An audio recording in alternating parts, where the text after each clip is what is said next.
Ooh, good. I'm doing exactly the work. Fresh meat up front.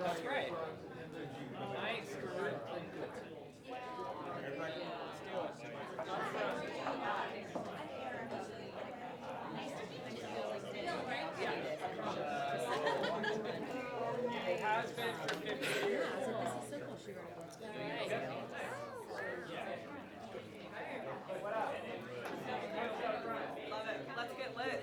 That's right. You're in the right place.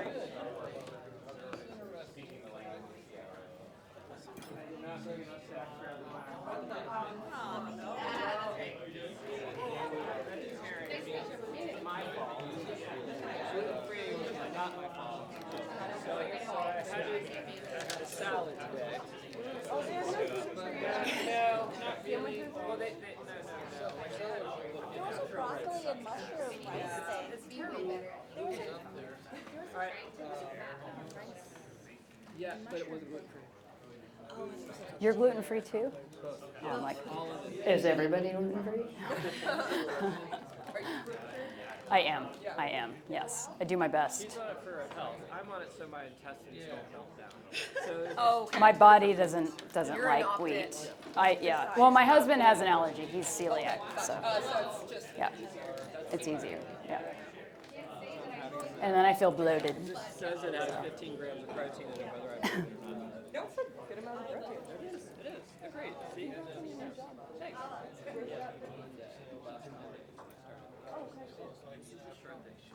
Okay, I promise this will not be a after lunch lull, okay? So we're gonna have fun.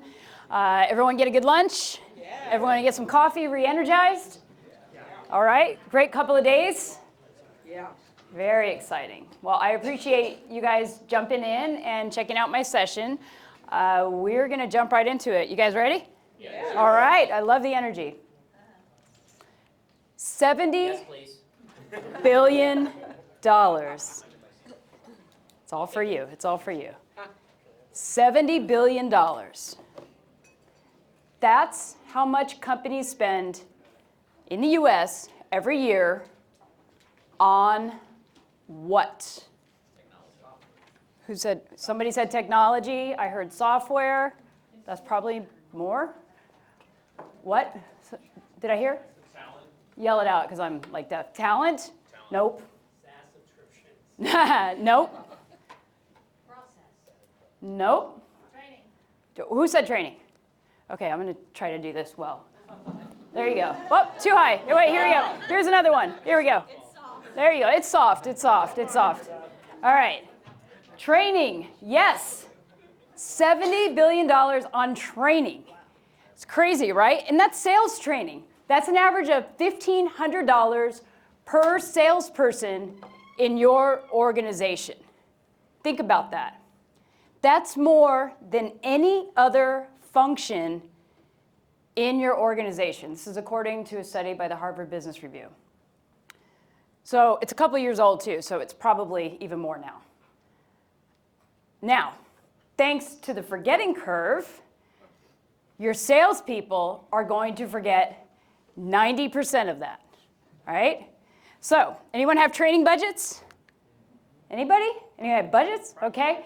Take your little budget, walk out that back door, find the nearest dumpster, open that baby up, drop it in, light a match, and watch it burn.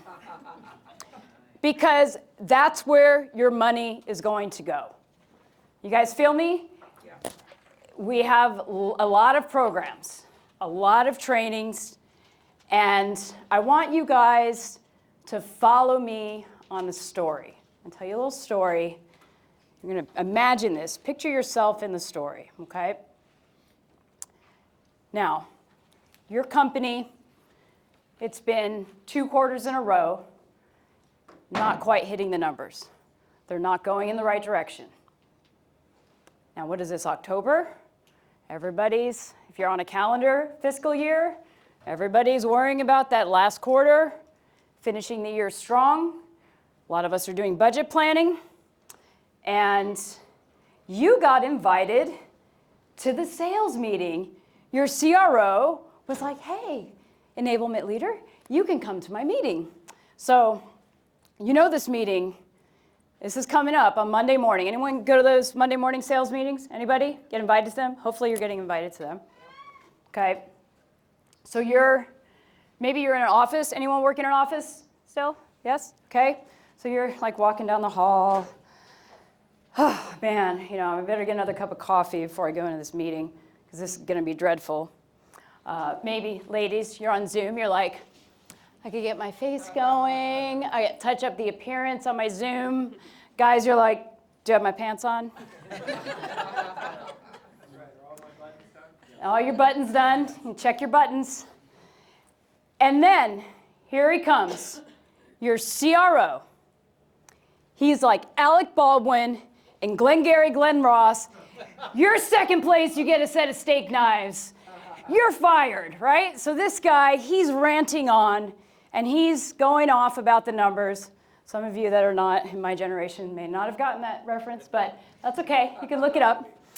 And he's on the team, right? We've got to finish strong this quarter. We have to do something. And then he has this epiphany. And you're like, oh no, here it comes. I know what we're going to do.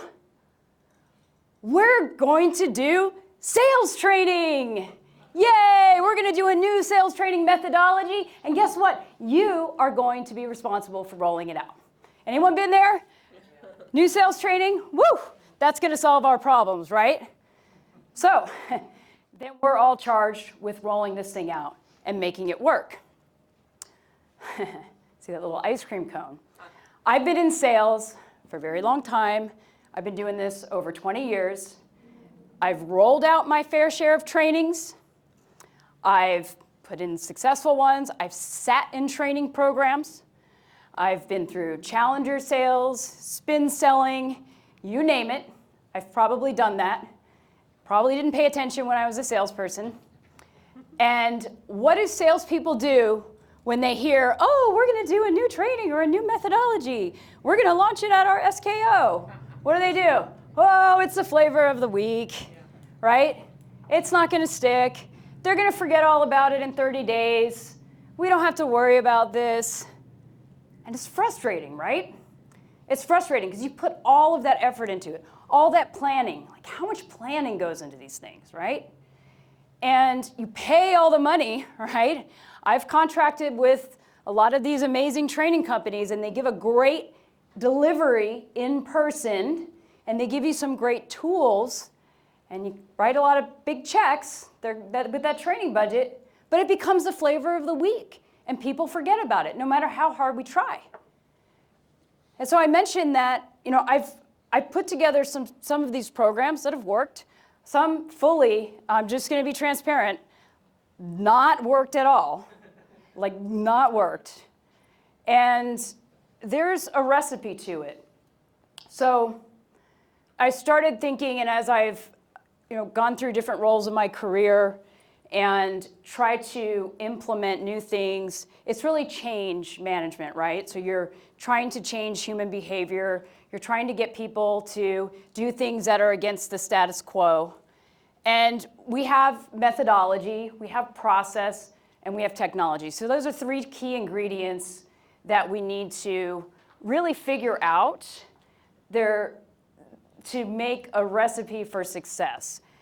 And we have these functions, revenue operations and revenue enablement, that exist, and they look different in every organization. They may report into different places. They may be at different levels. They may be called something, but they're really another thing. I've talked to lots of people just at this conference and just in the industry in general, and literally none of it ever looks the same. So we have to find a way to have everything work together and have these ingredients to put together what I call like a successful program.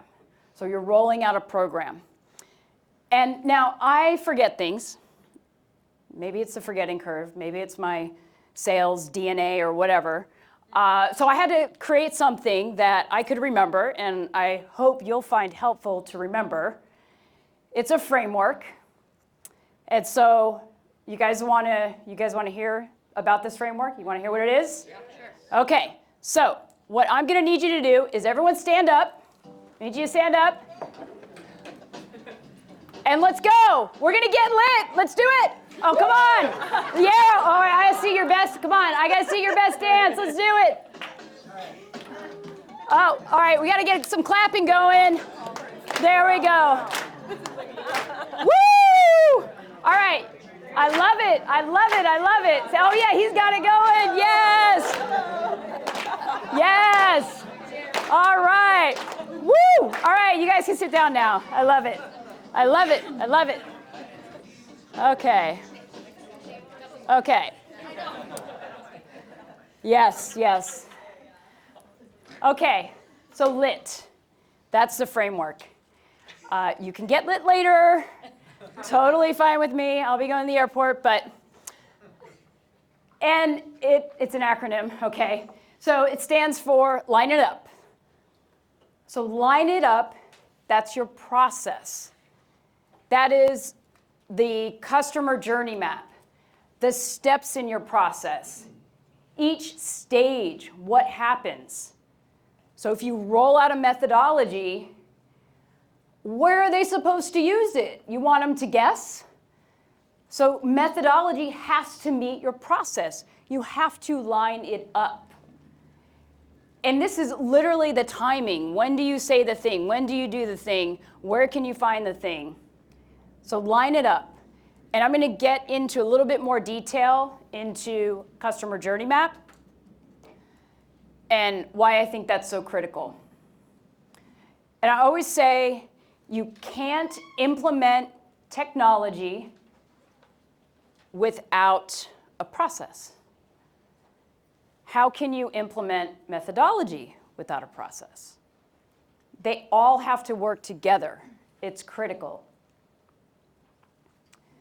Your initiative is in the center. So it may be a sales methodology.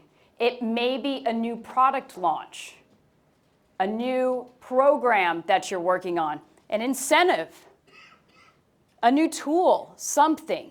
Whatever your initiative is, maybe you have quarterly initiatives in your organization. This framework will support that because things will go to die if you don't put together a sustainability plan to combat the forgetting curve and to really just literally have it be in everybody's faces so they know what's happening and they know what to do. There's no guesswork. And there's no excuse. There's no finger pointing either, right? Well, I didn't know. I didn't know we had to do that thing. I've never heard that before. And so the technology. So I believe there's a couple of critical tools. Some of them they're out in the other room. But some of those tools are obviously you need to have a CRM and set up well. And other technology that's really useful, in my opinion, is call and revenue intelligence technology. I'm not going to go through naming of vendors because I don't want everybody to get triggered and start, needing therapy or arguing or all those things that happen when you start talking about tools. So those are important, and obviously an enablement tool, okay? And not just having the tools, but how many of you have been in an organization, maybe you are now, or maybe you just started a job in an organization, or you don't have to, you can say you're saying it for a friend, but you've seen it where they've got really good tech, but it's set up horribly. Anybody? Okay. When I took over this role at Patra a year and a half ago, we had 266 properties on the deal in HubSpot. Yes, I said HubSpot. So 266 properties. That was a lot. Like, what are they supposed to know? What are they supposed to do? When are they supposed to do it? So having the technology set up to support your methodology and your process is critical to the execution because we want them all to live in the CRM. We want everybody to start from that point. So having things set up in a way where it's accessible and there's no question is critical. So we'll get into some of those things as well in the case study that I'll talk to you about. And I do have some results here. So this isn't just me talking about theory. This is a now case study. This is what I've done in the last year and a half since accepting this job at Patra. So you notice the initiatives in the center. Everything you're doing should surround the initiative. And that goes for your communication as well, and we'll talk about that too. Okay. We're going to talk about the case study for the purpose of this presentation, and if we have time, we'll definitely do some Q&A, and I want to hear some feedback. So we rolled out Command of the Message and MEDPIC. And just to give you a little background, Patra is an 18-year-old company. We're in the insurance technology outsourcing space. So we work with brokers and agents and then also wholesalers and MGAs in the insurance space. Our employees, our sales folks, we're very much solution selling. So more like a point, features, and benefits type of sales organization, okay? So not consultative. So the objective that our CRO had was, one, I need to hire RevOps and Enablement, so I came in, and then at the same time, we contracted with Force Management to roll out Command of the Message and MEDPIC. So I got certified with MEDPIC, but we started this. And I'm going to go through the timeline, but I just wanted to give you a little background from the salespeople because it was massive change management. So I knew going in we were going to get resistance. And we did. We had some folks leave, and we brought in also 13 new salespeople, and I onboarded them while onboarding myself, so we can talk about that offline, just-in-time onboarding. So I built an onboarding program that I like because I needed it. So, but anyway, this is a timeline, so to give you an idea. So I started in April, got myself certified for MEDPIC, and we really started cranking on this in August when we hired these people. So we had pretty much half of the sales organization was new, and the other half had been there for some time. So we had a lot of change management to deal with. But we started out with MEDPIC because we believed that the deal qualification was going to be critical. I was also, at the same time, completely reconstructing HubSpot. So people could start at stage 4 prior to me joining. So there wasn't a, from 1 to 2 to 3 to 4. They could just start anywhere they wanted to, or maybe not even put in a deal, like, who knows. So I did a lot of cleanup. So it was an opportunity to align that, and we'll get a little bit more into that.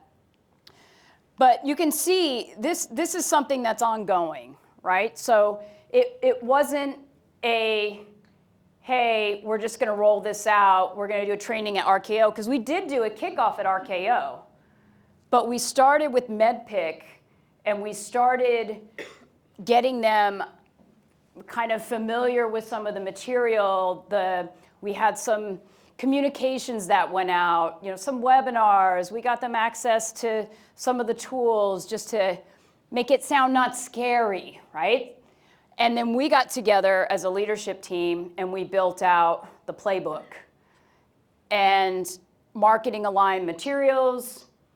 I worked on HubSpot, aligned all of that, and we kicked it off. And that was the event training. So a lot of companies would just kind of let the contracted work, get everybody prepped, and then just, have the bang event training, and then maybe do some follow-ups or something, and then complain why, it doesn't work later, right? So it's ongoing. So the point of this is, it has to be a program. You have to have alignment from the top down. We even did an all-company, like, hey, this is what the revenue team's doing. And I mean, I've even shifted the organization to really being called, like it was SKO, we changed it to RKO, we're involved implementations, and we really have tried to, socialize this, and that we are selling differently. We are now, instead of saying, try us, you like us, and we are coming in and we are being more consultative and trying to sell 3, 4, 5, 6 services at one time versus, hey, start with one and work our way up. And you'll see the impacts. So line it up. Does anybody work closely with revenue operations or sales operations? Okay. Keep your hand up if you have a pretty good relationship with them. Okay, good. That's good. All right, hands down. Raise your hands, and your hands won't be on video. So raise your hands if you don't have RevOps or you don't work with RevOps. And I'm assuming you're all in enablement. Raise your hand. Okay. All right, that's promising. So we can chat later. So line it up. So revenue operations should own this. I don't see why revenue enablement couldn't own this or be a team sport. But does anybody have a customer journey map in their organization? Raise your hand if you do. Okay. Are you not sure? Some of you said not sure. Just started. So. Okay, you just started. Okay. It might be time to create one. So this would be a good exercise to do.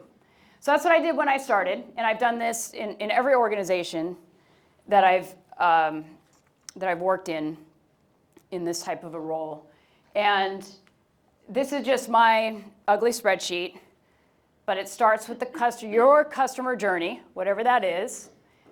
And this is just the sales stage. So I've got one for upsells.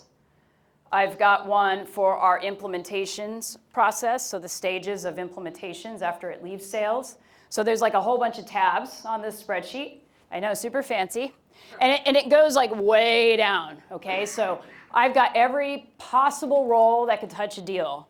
Some of our sales are very complex enterprise type of deals, talking $3 million deals potentially. And there's a lot of cooks in the kitchen, hands in the cookie jar, whatever you want to say. So we need to define all their roles and responsibilities. But if you'll notice, in order to, I don't know if I'm going to do this right. I did.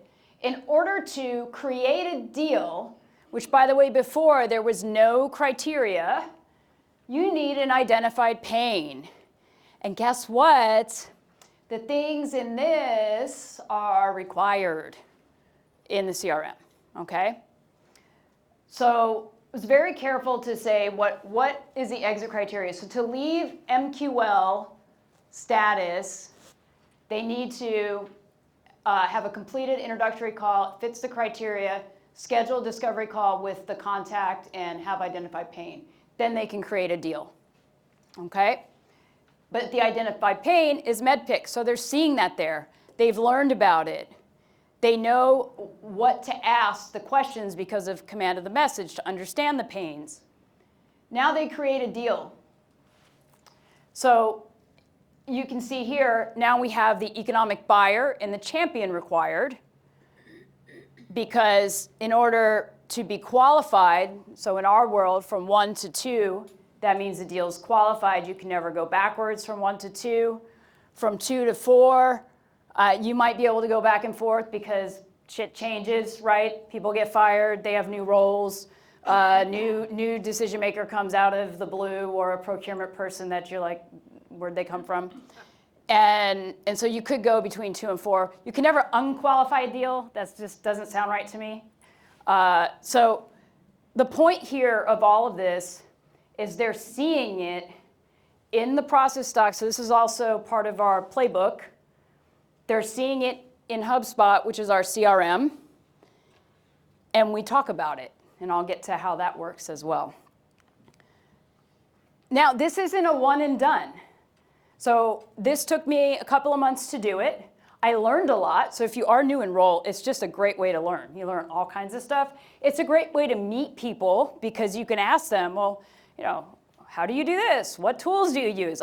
There's a swim lane for tools on there. all these different kind of things. So it just gives you the ability to truly understand what's going on, and then you can kind of assess where the potential problems might be, where there's some opportunities for training, where does the methodology fit in. So I highly recommend doing this exercise. Partner up with RevOps, or if you don't partner up with RevOps, I mean, just run it yourself if you don't have one in your company. This should be done.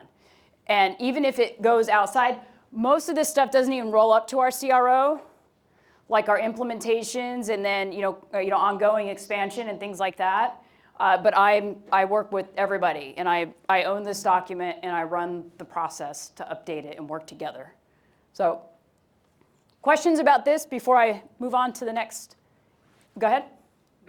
So you mentioned that, like, I see the awareness, education, selection. Like, what does the customer have to do, or is this more geared towards, like, what sales? Yeah. So this view. So that's a very great point.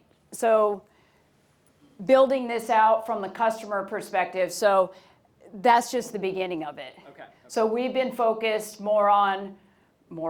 That's awesome. That's a good one. That's a good one. I wasn't calling you a moron. We've been focused more on what we're doing. Okay. But that is an important step. So for me, that's going to be a next step as we go through it. We spent so much time just creating this to begin with. There was nothing when I got there. No, I love it as like a first step, and because I started an organization, as this person knows, and I started on Monday. She started something new. Yep. So thinking about how I sort of wrap my head around this, it helps. Yep. I was literally just thinking about, well, what is the customer doing in this? So there's no right way necessarily. I was just making sure I wasn't missing something. Yep. No, you're good. Okay, I think this is on for the next person. All right. Makes perfect sense. Can I ask a question? Yep. I noticed with the exit criteria, you just focused on the med pick. Mm-hmm. Did you not follow through with command of message fields there? I know that's a recommendation they sometimes give, but it can be overkill. Was that the reason, or? Partially because, remember I mentioned we had 266 fields on the deal? My belief is you shouldn't present more than 10 at one time to somebody. So it was just like pick and choose. We wanted accurate forecasting, and that was a big initiative. So if I can capture those in terms of exit criteria, like those are just showstoppers, right? Everything else is presented in the form of a playbook, which you'll see, which is more fluid than just having static fields. And those fields they're still capturing it in fields, but they're hidden, so people can't see them. Does that help? Yeah. Okay. All right. I'm a believer in collaboration and social learning. So I recently completed my master's in education in global training and development. And one of the things that I studied, thank you, was Zoom fatigue and learning in remote environments via video, Zoom, whatever tool you use. And it's a problem. There's psychological impacts, neurological impacts, physiological impacts, and salespeople particularly, they need to be on video with their prospects, right, and their customers. And then there's internal meetings, and then you come along with training, and they're like, oh, right? And the best is when they're on video, and you can still see they're like typing on the other screen, and I'm like, dude, just turn your video off, right? If you're gonna multitask in my face. So I created something called Mantra Monday, and mantra is part of command of the message, so you wanna be talking about your mantra on a deal. It's part of the coaching. So I created an award, Mantra Madness, and all these things to go with it. And it's just a Monday morning, voluntary, note the word voluntary, and I run this meeting, so I don't require video, because that's just how I roll. If they want to participate and they want to get up early and come, I don't want them to have to worry about their makeup. They can worry about that for a prospecting call. I don't need to see their face for them to contribute. And it's, try to make it fun. It's their agenda. And the purpose is to talk about your deals and your mantras and what's happening in your deal. An opportunity to maybe have a post-mortem. It's very open. If I can't make it, I ask somebody else to run it, a salesperson, not a manager. If leaders come in and I've had them say, well, you have to turn your video on, I say that's the last time you're going to be invited to this meeting, because I don't want it to feel like people are made to do it. If they want to learn, how people learn is if they're more engaged and they're choosing to be there, they want to come share and talk about their deals, then they're going to learn something. And you know, for the people who don't show up, if you're doing any skill will assessments, like there's around 35 people in the sales org. We have anywhere from 22 to 27 I had the other day show up to this, and they don't have to. And so, but we know the ones that don't, or the ones that'll just come on and not contribute, and that goes right into a skill will matrix, and we know what's happening there.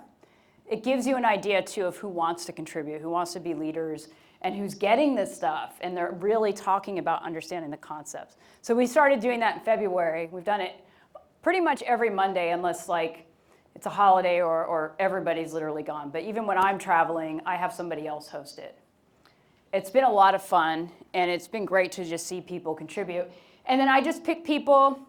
I don't give participation trophies, but I don't have a lot of money to give everybody money to come. So at the end of the month, I just kind of pick the 2 best people. I keep a little spreadsheet of like who's really contributing, and I pick the 2, and I check with the sales leaders, make sure they're not having issues with them or whatever. And I give them a little thing, and we put it on our, our boards and post it and give them a little fun. And that's a quote, probably can't read it, but I mean, the sales team loves it. They have fun, and they like just being, collaborating, working together. But it's multiple sales teams too, right? So a lot of them don't get to talk to each other because they're just with their teams. So we've got 3 sales teams that come to this, because my meeting. So. Is it cross-functional in the sense that you've got different sales roles, or are they all? Yep, that's a good question. So different sales roles. So we have a couple of inside. We've got account manager type roles, and then hunter type of roles that will come to this. CEO joins sometimes. I've got some products folks that jump in and out, or legal. Like anyone who's a partner is on the invite as well, because sometimes they can answer questions, or then they get to just see what we're doing and hear about the deals and things like that. So it's been in our implementation. So I've got kind of an open invite for some of the key folks that are on that customer journey, RACI chart. Yep, go ahead. I like the informality of this, and I go back and forth on these kinds of things because bandwidth and then measurement, Right. and how committing myself to things that Yep. I can measure. So, do you measure anything from this, and if so, how? Yep, I'm going to show you the results. I have result slides for that. I do. I'm not a plant. I do. I do have result slides. And I'm not a big fan of measuring box checky things. Yeah. So leading indicators are great. So like I have attendance that tells me people like it, things like that. Those are just leading indicators. But the money is really in the win rates and closing deals and revenue and all those fun things. So I'll go through some of those results. But it's only 30 minutes too. So I don't want to drag people in for an hour on a Monday morning. So we just kind of get right to it. We're talking. If we're finished 5 minutes early, great. Sometimes we'll be pushing the last minute, and people really enjoy it. So, okay. Technology. Again, I'm not going to name tools, but you are going to see the tool that we use. I don't sponsor any tools in particular. I can tell you pros and cons of a number of them because I have used competitors in prior organizations. So just putting those disclaimers out there in the world. But again, technology is the key to getting those numbers, to tracking the results, making sure that what you're teaching, your methodology is actually being used and leveraged. And we know all the cool ways to do that. But getting that all to work together is important. There's a lot of technology out there. And salespeople, I think, get overwhelmed. And having that partnership with RevOps to make sure they're set up correctly is going to be the key to making this all work and to make it work smoothly. Because when people have a bad experience, well, I'm having a hard time filling out MedPick in the CRM. I can't figure it out. Well, then they think MedPick is bad, right?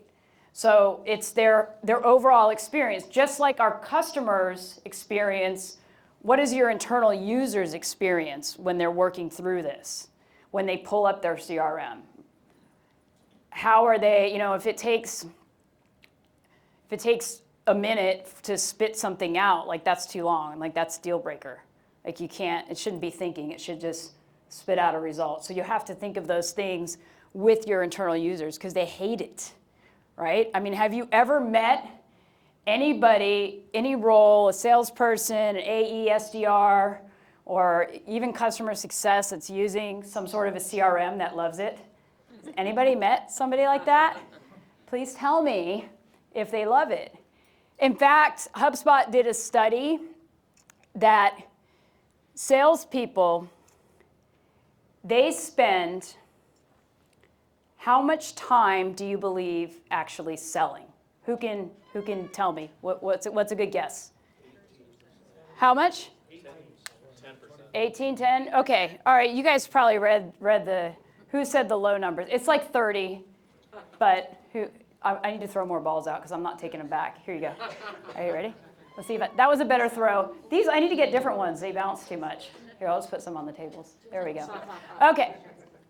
I did once hit somebody with one of those accidentally. So maybe you might not be. Yeah, maybe not. I'm asking for it. Right. So the technology piece is critical. Getting the technology aligned. Partnering with RevOps to do that. So here's an example. So you mentioned earlier that, are the command of the message items embedded? So we have it embedded into the playbook. So HubSpot has a nice little feature, playbook. Salesforce offers add-ons.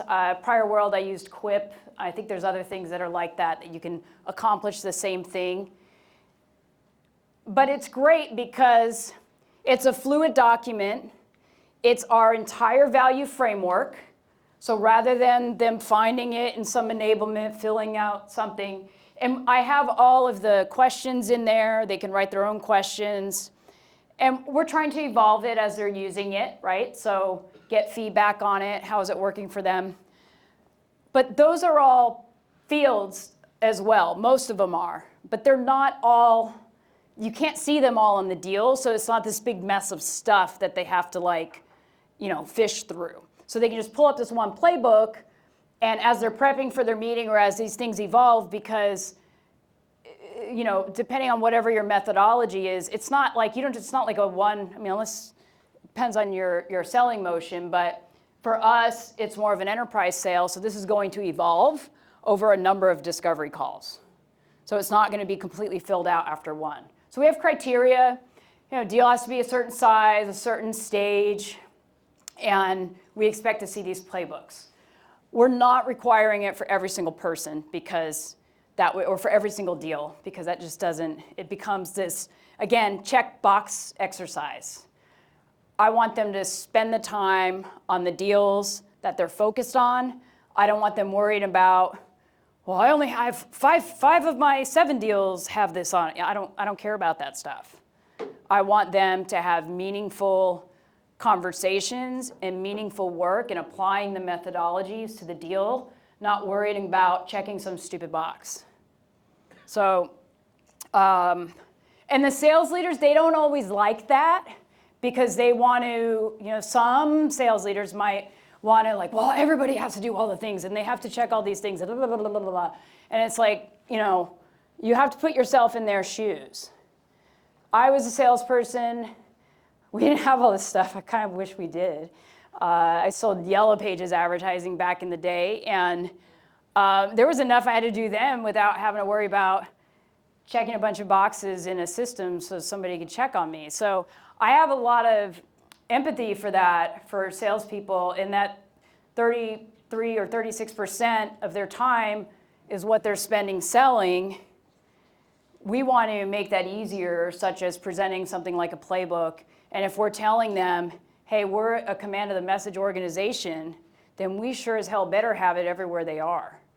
We better give them a way to work on these deals. And if I hear somebody say, well, I write it in my planner, this is your planner. This is your new planner. Any questions about this before I move on? Yep, go ahead. Have you tried leveraging any of the conversation intelligence tools that are now doing AI summaries of each of the elements there? So you're getting to some of my next slides right there. So you're teeing it up for me very well. So I mentioned call intelligence. So yeah, we're using the call summaries. The salespeople love that, and most of the tools do have some sort of call summary. Some of them have automation for MedPick. So you have to look into that as well, where it'll actually pull the MedPick out and push it into the field. It's not the one that I'm showing here. It's another one. But it's really important to be able to leverage that. What I'm doing in terms... The tool you got a screenshot there, we use that same one, and it does have... Gong has it too. Yeah. But it's a little bit different. So the MedPick is... We can talk about that. So it'll pull it up. There's a little bit more to push it back and everything, but yeah. So, but we've also trained Gong. So this is Gong. That's what that is. Gong, gong, gong. It's Gong. We've trained it as well to track the initiative tracker. I don't know if you've used that as well. But anyway, so the deal coaching, having it all built in, we use the pipeline to see, and it just kind of brings it all together. They're using this in their sales leadership meeting, in their pipeline reviews. So we've got all the MedPick fields actually built in here so they can fill them out. You can kind of see there's like M for metrics right over there. But so they can just kind of go through and it's all right in one place. So sales leaders like this because it's convenient and it's easy and it's working. There is, by the way, just so everyone knows, if anyone else is a Gong user, they just launched, maybe this is what you're talking about, they just launched an AI-powered version of it, which isn't as manual as pulling the field. Yep. So AI is picking up MedPick, or for us, we mapped it to our internal methodology, which is rooted in MedPick, but different words. Yep. So you can customize it as you want. Yep. But it's all automated. Yeah. Yeah. Yeah. Yeah, we were supposed to be on the beta for that, so when it was coming out, so Yeah, it's pretty cool. cool. Yeah, I need to get with them. But anyway, having it in one place and having the ability to see it and having everything centralized, setting it up so it's part of what they're doing, leveraging as much of the technology as possible. Okay. This is real. These are real numbers. So I took a baseline of where we were, and we've, and this is where the, consultative sales comes into play in terms of average deal size, days to close, win rate, that was a big one, and then building pipeline, because we have the ability to actually measure it with what does each stage mean before it was questionable. So it's been tremendous growth. And we're going through some growing pains because we then have to implement deals, right? And they have to, so there's a lot of change in the organization. But by doing this, and we have continuous learning that we do on a regular basis. With manager, we're doing leader coaching and all of those things to help to drive and continue the adoption as we continue along this journey. This just gives you a little bit about the stages. So you can see, like, they were like all over the place here because we had, there were deals in there that were in stage 1 for like 400 and something days. It was crazy. So we did a cleanup. We had to actually put it on a deck for the board and say, like, as of this date, that's why the pipeline dropped, is because we cleaned out a bunch of junk. And we also changed the way we calculate and forecast and things like that. So we just had a level setting period. So the first one was pipeline cleanup in August of 2023. And then we had all of the systems updates with the new stages on January 1st, 2024. So it wasn't necessarily an apples to apples. So I think it was Keenan was talking about that in his session. Like, if you have somebody said, like, well, if I have bad data, we just pick a point in time where you have good data. So our point in time is January 1, 2024 forward. So when we do analysis over prior year in terms of pipeline and these other things, I try to dive a little bit deep and get rid of some outliers and things like that. Questions? Great results. Yeah, congrats. Yeah, that's awesome. Thank you. And so this is some of the AI that we are using with Gong is the initiatives. And we did train with our value playbook. We looked at good calls, what does good look like? And so we spent a lot of time doing that to set up our initiative tracker. And we took a baseline of the calls from January of 2024. I didn't pull it. Well, I won't pull it because it's not October yet, or end of October yet. But we've improved in every area. And this is one of those subjective metrics. So this, to me, is just a leading indicator. It's nothing I'm going to say, oh, we're getting results because of this. Like, I'm not, this is just showing me that people are doing the thing that we're teaching them to do. They're doing the behavior that we want them to do. So by leveraging the technology, we can see that. We have more improvement to do. A gap for us is open-ended questions, which really shocked me. And when I started listening to the calls, is like people would ask an open-ended question, then quickly follow it with a closed-ended question. Like, why'd you just do that? So, and I guess that's that whole like A/B close solution selling that's kind of still ingrained in everybody's DNA. So we do spend some time on that and try to teach a little bit more about asking the what questions, the how questions, the 5 whys, and all that fun stuff. So how am I doing on time? I don't know where. What's that? You're at time. I'm at time. Okay, well, that's good because I'm pretty close here. I think that's it. Yep. I think that is all. Great job. All right, any more questions? Thank you. See, I didn't even have a clock, and it worked out really well. Really well. Yeah, I know there's another session, so are you on next? Okay, yep.